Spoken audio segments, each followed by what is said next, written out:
هلو مدحوينها هيرشبيل على هذليا مدحوينه waxaan ka codsanaynaa hadii lixda maada ay kansalaan in adiga dhahdo sidii Puntland isku taagtay ee goon isku taagtayna isku taagno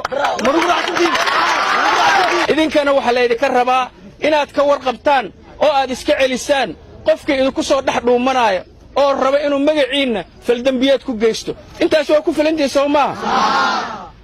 waxa kaloon faraaya dadka laga soo diray xamar oo imtixaanka loo soo diray oo Hirshabeelle ku sugan بالله عليكم هوشيني واد قبتين ماشات كتمدين كل نقطة ماشات كتمدين كل نقطة أمنيجينا يجوجتان كينا دبعته ونوية هاي واد فشلنتين واد غلطنتين وإلدوفتين وإدك هصب هذي ماشات كتمدين كل نقطة وزارة وحان ليه هاي دنبي قد دعي وإن الحساب تنيمادو عدي وحاس جيستي أو أنت صور لبعتها سميسي إن وزاردي ولي وحل حسابتنا أنا كم مقل قفا عذر دار كبحيي قفا شغل اللوج عيري قفا الحري أنت أسبب من مقل وحربنا سدك دقة لحسابتنا موغضة أو عدي الدم بقان جيستي لو أبال مرينايو أو أيكو قنعان والدينتا أو أيكو قنعان أرددا أو أيكو قنعان مسؤولينتا دق أيان وحربنا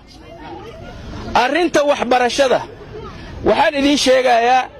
xanuunka idin haayo iyo dhibaatada idin hayso waan maqalnay waxaan degdeg u magacaabaynaa guddi ka kooban ardada waalidiinta maamulka bahda waxbarashada